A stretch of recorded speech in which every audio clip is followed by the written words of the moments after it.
मैं दिल्ली हूँ। मैंने देखा कि किस तरह महाराज परमाल के दरबार में आल्हा और उदल ने पृथ्वीराज चौहान के खिलाफ पीड़ा उठाने से इनकार कर दिया और परिणाम स्वरूप उन्हें महोबा राज्य से निष्कासित कर दिया गया। जयचंद और विजयचंद को जब इसकी सूचना मिली तो उन्होंने तुरंत अपने राजपुरोहित को आल्हा और उदल के पास भेजने का निर्णय लिया। राजपुरोहित ने आल्हा और उदल को कन्नौज राज्य में आने का निमंत्रण दिया, जिसे उन्होंने स्वीकार कर लिया। आल्हा और उदल कन्नौज पहुंचे, जहां उन्होंने कन्नौज दरबार में नमक और रोटी खाकर कन्नौज राज्य के प्रति अपनी वफादारी निभाने की प्रतिज्ञा की। चकोरी ने एक भयंकर सपना देखा, जिसमें उसने महाराज अनंगपाल तोमर की हत्या कर दी। इस सपने से हताश होकर चकोरी चंद्रवरदाई से मिली।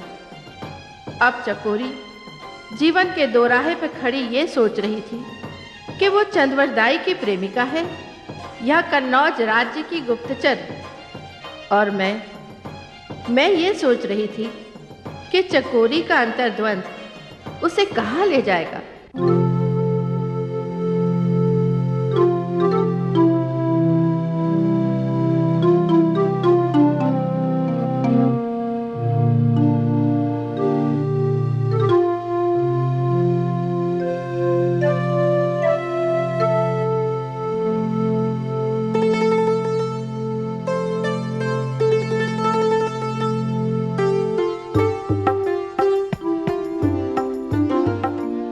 ये तो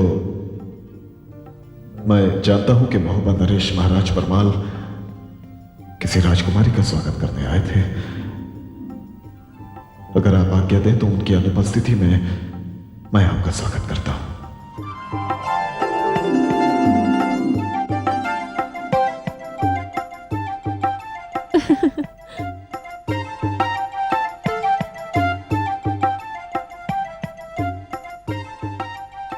राजकुमारी, राजकुमारी, ये क्या मेरी प्रिय राजकुमारी, ध्यानपुरी नगरी से लौट आइए। ये आपके सपनों की नगरी नहीं, कन्नौज का राजभवन है और मैं आपकी सेविका चित्रावली हूं। तुम केवल हमारी सेविका ही नहीं, हमारी प्रिय सखी भी हो। धन्यवाद, इतना तो याद रहा आपको। मगर ये क्या राजकुमारी, जब से आप गढ़ी सिरसा से लौटी हैं, तब से आपको न तन की सुध है न मन की सुध है। हर घड़ी हर समय टकटकी बांधे विचारों में खोई रहती हैं आप। नैनों में एक बावरापन सा है, जैसे किसी को खोज रही हैं आप। राजकुमारी, कहीं आप कुछ खो के तो नहीं आई?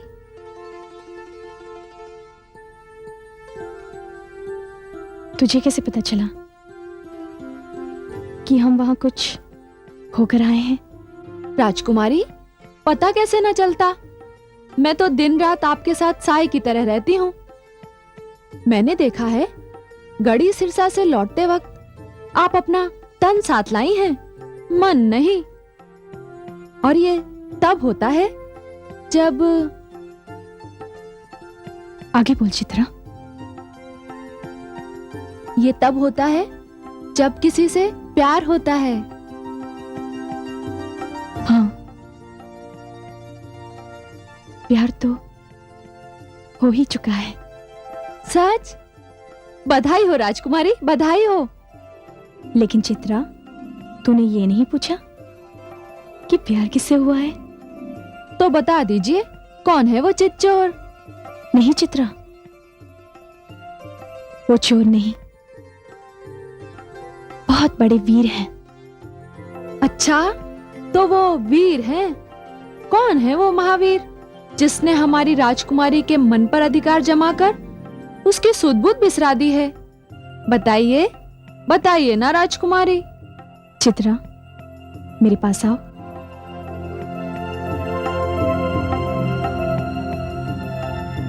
अब सुन उनका नाम। वो हैं वीर शिरोमणि महाराज पृथ्वीराज चौहान। क्या कहा? क्या कहा आपने? महाराज पृथ्वीराज चौहान? हाँ, वही तो है मेरे सपनों के देवता। राजकुमारी, आपने ये बात यूं ही कह डाली या इसमें कुछ वास्तविकता है? चित्रा, क्या मेरी हालत देखकर भी तू अनुमान नहीं लगा पा रही? यानी कि सचमुच आप महाराज पृथ्वीराज चौहान के साथ प्यार करने लगी हैं? चित्रा, प्यार किया नहीं जाता, हो जाता है। मुझे भी हो गया है। तो सच कहा है किसी ने कि प्रेम अंधा होता है। तू कहना क्या चाहती है? राजकुमारी, आपने ये बात मेरे सामने कह दी, मगर किसी और के सामने मत कहिएगा। एक शत्रु के साथ में प्रेम संबंध जोड़कर आपने अपनी प्रेम कहानी की शुरुआत तो कर दी, मगर साथ ही साथ उसका अंत भी कर दिया आपने। ये तो क्या कह रही है? किस तरह से हो सकता है इस प्रेम कहानी का अंत? राजकुमारी, प्रेम की डगर बड़ी कठिन होती है। कदम कदम पर संकट आते हैं इसमें। अभी तो आपने एक कदम ही बढ़ाया है इस राह में। तीर कमान से छूटा नहीं है। लौट आइए राजकुमारी। नहीं चित्रा, तीर तो कमान से निकल चुका है। अब हम वापस नहीं आ सकते। हमने तो अपना मन उनके चरणों में रख दिया है। मन बड़ा चंचल होता है राजकुमारी, पागल होता है, मगर उसे समझाइए राजकुमारी। कैसे समझाएं? अब अपने मन पर हमारा अधिकार नहीं रहा। हमारा मन तो किसी और का हो चुका है। मगर राजकुमारी, कन्नौज और इंद्रप्रस्थ के बीच दुश्मनी और नफरत की ऐसी दीवार खड़ी है जहां पे प्रेम का पेड़ फल नहीं सकता। सब जानते हैं इस दुश्मनी का अंत युद्ध के बिना नहीं हो सकता। महाराज पृथ्वीराज चौहान को समाप्त करने की योजनाएं इस महल में दिन रात बनाई जा रही हैं। युद्ध किसी भी समय छिड़ सकता है। अगर इस समय महाराज जयचंद को पता चल जाए कि उनकी पुत्री उनके शत्रु के साथ प्यार करती है, तो जानती हैं इसका परिणाम क्या होगा? प्रेम परिणाम नहीं दिखता। मगर राजकुमारी, आपको इस पर विचार करना पड़ेगा। पृथ्वीराज चौहान के लिए महाराज विजयचंद के मन में जो बदले की आग भड़क रही है, वो आग ऐसी भड़केगी कि उस पर आपका प्रेम तेल का काम करेगा और ये आग भड़कती रहेगी और कन्नौज और इंद्रप्रस्थ की सीमाओं से शोले उठने लगेंगे, खून की नदियां बहेंगी। और राजकुमारी, आपका प्रेम इन दोनों राज्यों की बर्बादी का कारण बन जाएगा। क्या ये सब आपने सोचा नहीं राजकुमारी? नहीं चित्रा, ये सब सोचने का हमें अवसर नहीं मिला। और अगर अवसर मिलता भी, तब भी हम सोच नहीं पाते।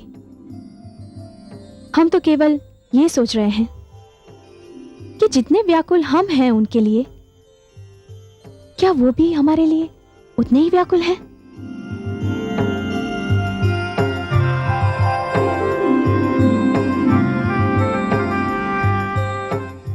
एक अंगरक्षक के प्राण बचाने के लिए, एक बहन को दिया हुआ वचन निभाने के लिए अपने प्राणों की बाजी लगाकर शत्रु के गढ़ में तन्हा शेरों की तरह उतरने वाला सूरमा इस धरती पर हर दिन पैदा नहीं होता।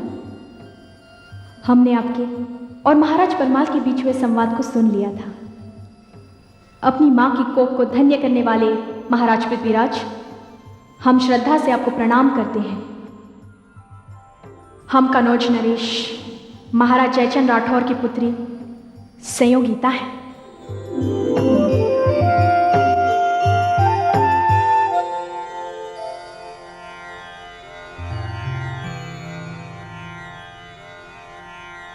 महाराज, महाराज,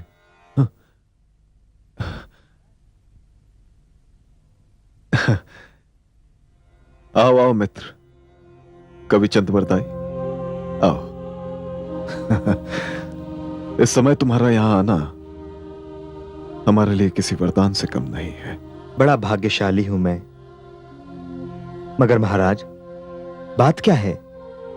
आप किसी गंभीर सोच में डूबे हुए थे। सोच में नहीं मित्र, किसी के ध्यान में। हाँ, वो तो मैं देख ही रहा था कि आप अपने ध्यान में यहां नहीं, कहीं और थे। महाराज, रात का पहर, जब सारा संसार नींद के सागर में डूबा हुआ है, वातावरण में एक खामोशी की लहर सी छाई हुई है, और ऐसे में अगर कोई ध्वनि सुनाई देगी तो वो सिर्फ दिल की धड़कन की होगी। हाँ कविराज, बस दिल ही तो धड़क रहा है, और उस धड़कन में नाम है किसी का। महाराज, बड़ा अजीब सा वातावरण है आज की रात का। एक तरफ आकाश पर चंद्रमा जाग रहा है और दूसरी तरफ आप। हम भी तो अपने चंद्रमा के लिए जाग रहे हैं कविराज। आपका चंद्रमा? हाँ, हमारा चंद्रमा, जो इस समय कन्नौज के आकाश पर चमक रहा है, और हम इतनी दूर से केवल अपनी कल्पनाओं में देख पा रहे हैं उसे। तब तो आपको बधाई। किस बात की बधाई मित्र? हम तो किसी के ध्यान में डूबे, किसी की स्मृति में बेचैन, किसी के लिए व्याकुल हैं। क्या इस बात की बधाई? नहीं महाराज, बधाई इस बात की कि आपने एक बार फिर अपनी अद्भुत वीरता का परिचय दिया है। वो कैसे? अपने सबसे बड़े शत्रु के घर प्रेम का न्योता भेजने का ऐसा साहस, ऐसा जानलेवा प्रेम तो केवल पृथ्वीराज चौहान ही कर सकता है। जानलेवा प्रेम? ये क्या कह रहे हैं आप?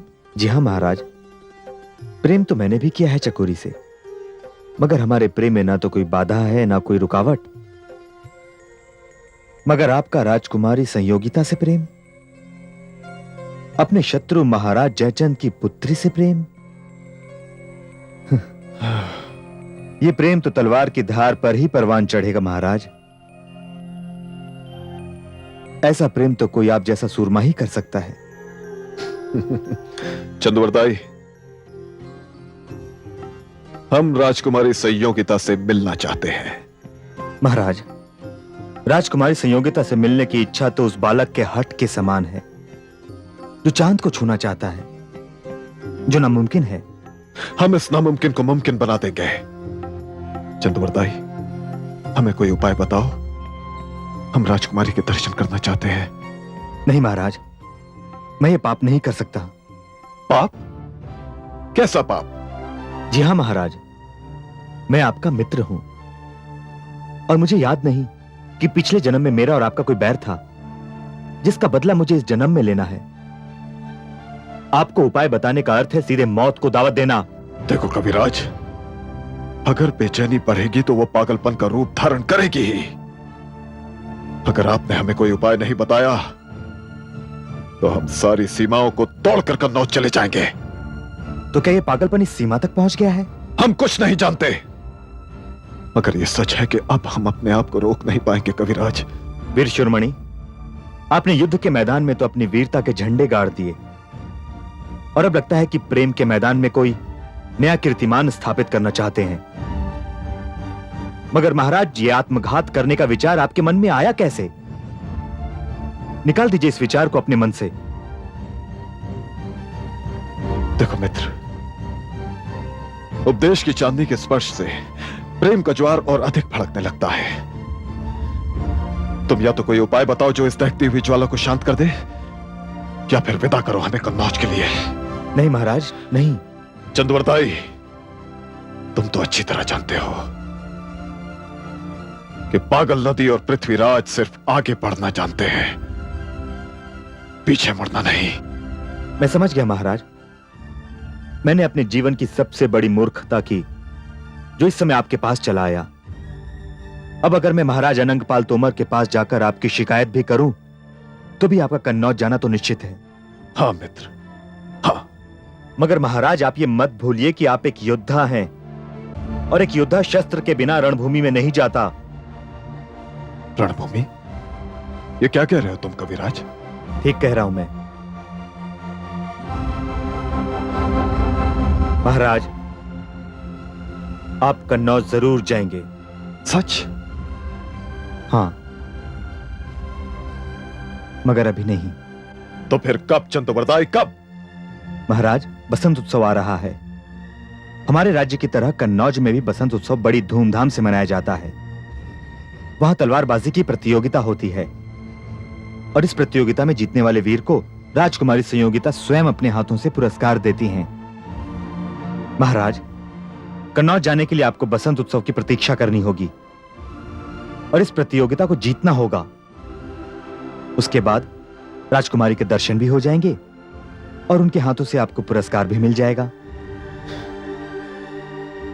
धन्यवाद मित्र, तुमने उपाय बताकर प्रेम से तपते हुए हमारे मन के रेगिस्तान पर अमृत की वर्षा कर दी है।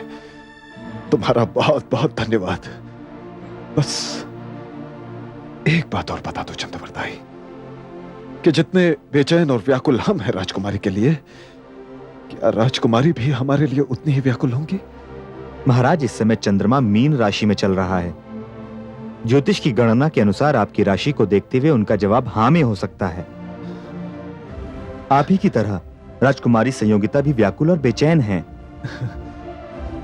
मगर महाराज बसंत उत्सव की प्रतीक्षा तो करनी ही होगी आपको। हम प्रतीक्षा करेंगे कविराज।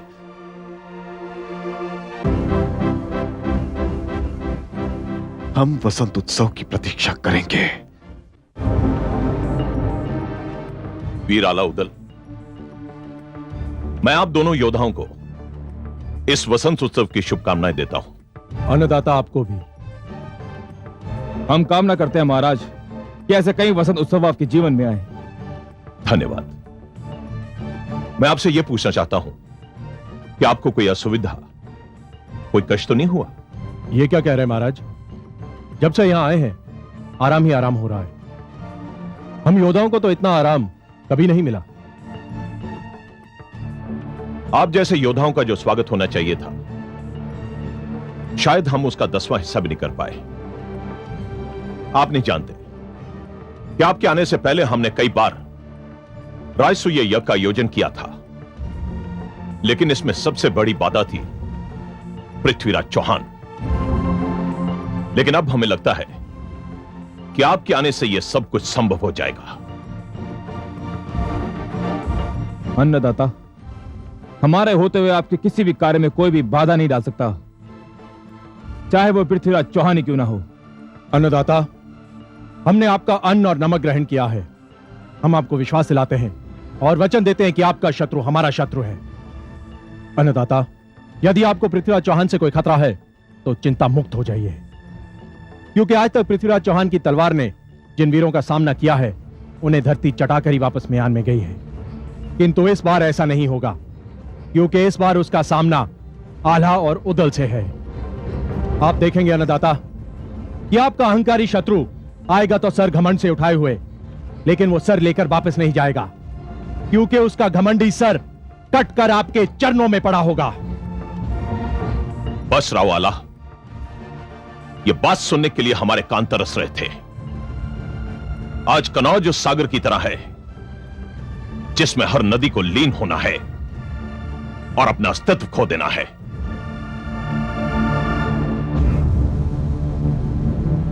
अन्नदाता की जय हो। महामंत्री आने की अनुमति चाहते हैं। आ गया है। जो हुकुम अन्नदाता।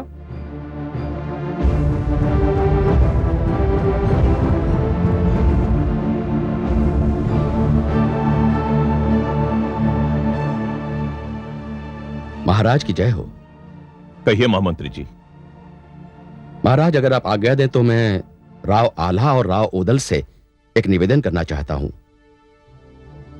महामंत्री जी, आला और उदल हमारे विशेष अतिथि हैं। इस बात का ध्यान रखिए कि आप जो कुछ भी निवेदन करें वो इनके सम्मान के अनुरूप होना चाहिए। महाराज, राज्य में वसंत उत्सव हो रहा है, तरह तरह के आयोजन हो रहे हैं।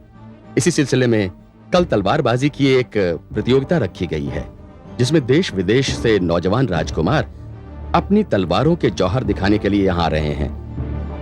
मेरा इन दोनों से ये निवेदन है कि अगर ये इस प्रतियोगिता के निर्णायक का आसन ग्रहण करें तो हमारे लिए बड़े सौभाग्य की बात होगी। महामंत्री जी, ऐसी प्रतियोगिता के लिए ये दोनों योद्धा निर्णायक बने, इससे अच्छा और क्या हो सकता है। वीरों का सम्मान वीर करें, इससे बड़ा वीरता का सम्मान और क्या होगा। अन्नदाता, आपने हमें इस योग्य समझा, इसके लिए बहुत बहुत धन्यवाद।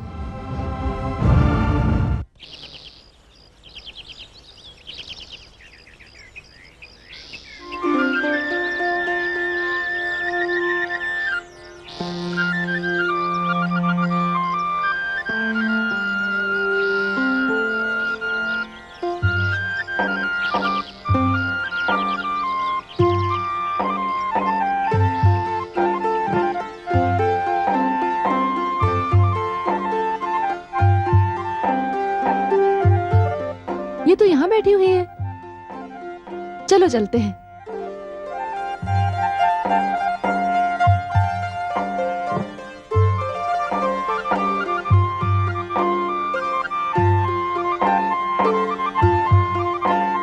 ये क्या राजकुमारी, आप यहाँ पे खड़ी हैं और हमने तो पूरा राजमहल छान मारा। हमें क्यों ढूंढ रहे हो? लो, अब कोई पूछे इनसे कि हम इन्हें ढूंढ क्यों रहे हैं। राजकुमारी, वसंत उत्सव आ गया है, हम आपके लिए गुलाल लाए हैं। नहीं,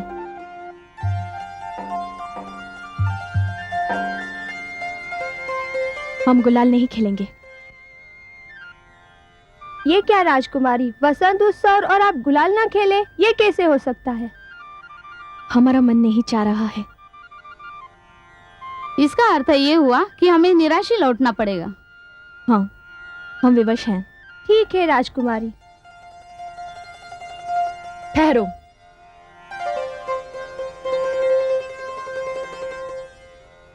राजकुमारी गुलाल जरूर खेलेंगी। हमने कहा ना, हम नहीं खेलेंगे। अच्छा राजकुमारी, अगर मैं ये कह दूं कि इसमें किसी के प्यार का रंग भरा है तो? तब भी नहीं खेलेंगे। और अगर मैं ये कह दूं कि ये उनके नाम का गुलाल है तो? किसके नाम का? उन्हीं के नाम का, जिनके लिए आपने ये जोगन का रूप धारण कर लिया है, महाराज पृथ्वीराज चौहान। तो सच कह रही है? हाँ। अगर ये उनके नाम का गुलाल है तो देख क्या रही है? आओ, रंग दो हमें इस गुलाल से। आओ खेलो। आओ चित्रा, खेलो। राजकुमारी जी, राजकुमारी जी, राजमाता पधार रही हैं। अच्छा, राजमाता आ रही हैं? तो आने दो।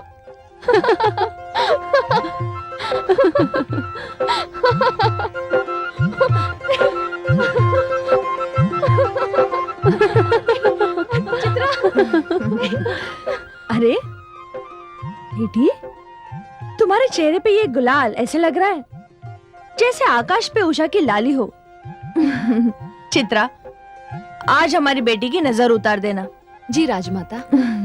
अरे हाँ बेटी, हम तुम्हें याद दिलाने आए हैं कि कल बसंत उत्सव के उपलक्ष्य में तलवारबाजी की प्रतियोगिता होने वाली है।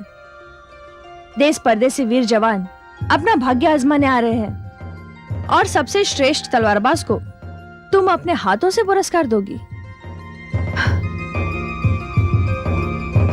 सबसे श्रेष्ठ तलवारबाज को तो हमने पुरस्कार दे भी दिया है। अरे चित्रा, ये क्या कह रही है? अभी तो प्रतियोगिता हुई भी नहीं और ये कह रही है कि इसने पुरस्कार भी दे दिया। जी राजमाता, मुझे लगता है राजकुमारी ने कोई सपना देखा है।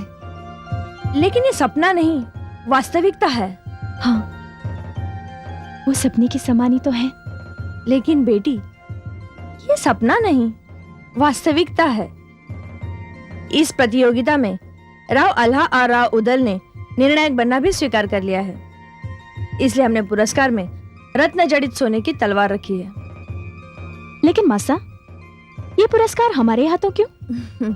इसलिए बेटी कि हमारी परंपरा है हर वर्ष ये पुरस्कार तुम्हारे हाथों से दिया जाता है और इस वर्ष भी इस परंपरा का निर्वाह होगा। बसंत उत्सव की बहुत बहुत शुभकामनाएं।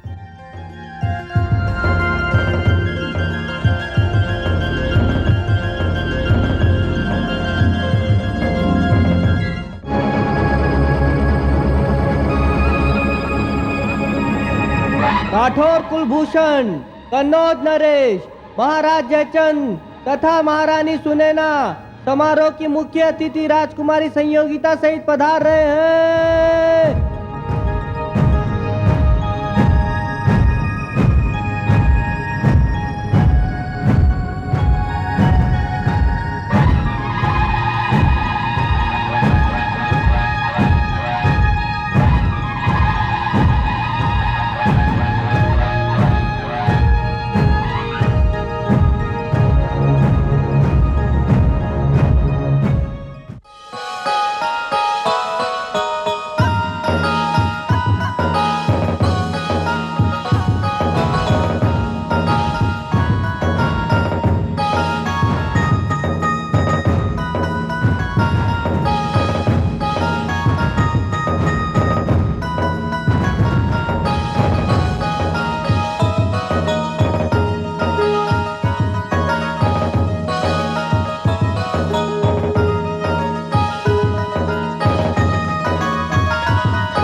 सरदार आला तथा राव उदल निर्णायक का स्थान ग्रहण करने पधार रहे हैं।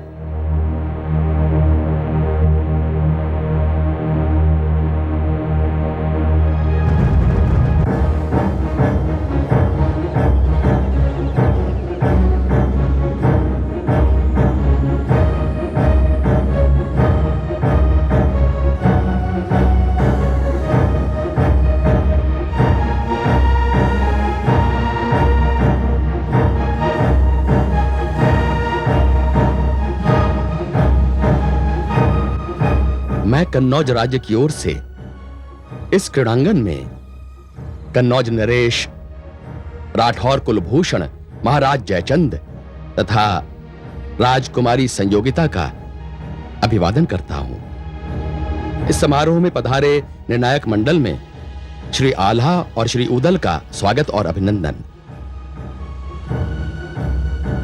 साथ ही इस राज्य से आए या बाहरी राज्यों के समस्त तलवारबाजों का स्वागत है। मैं महाराज जयचंद से यह निवेदन करता हूं कि प्रतियोगिता आरंभ करने की आज्ञा दें।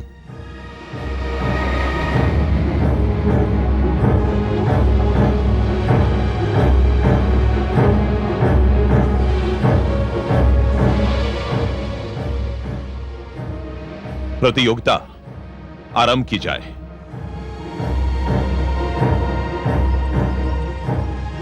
सबसे पहले मैं अंग देश से आए हुए कुमार सेन को आमंत्रित करता हूं और कुमार सेन का सामना करेंगे विंध्य से पधारे कुमार नरहरि।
रुक जाइए।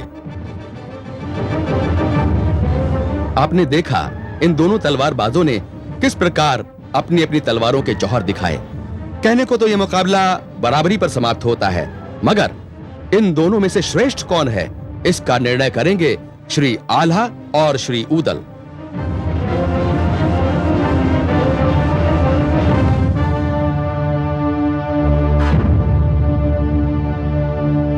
हमारी दृष्टि में श्रेष्ठ हैं कुमार नरहरि।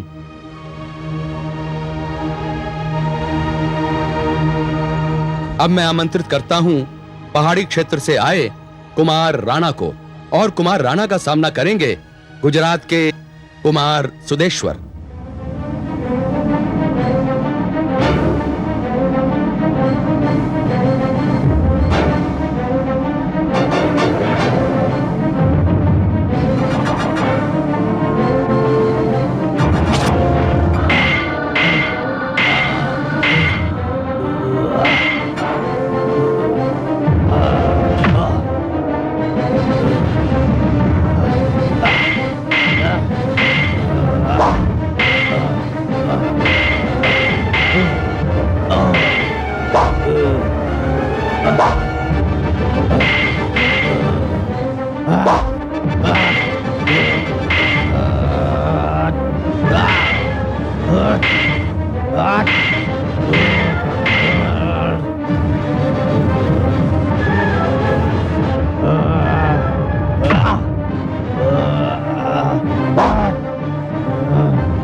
बधाई हो, आप अपना स्थान ग्रहण कीजिए। अब आपके सामने आ रहे हैं दक्षिण के कुमार वासुदेव, और उनका सामना करेंगे पाटलिपुत्र के कुमार धरती सिंह।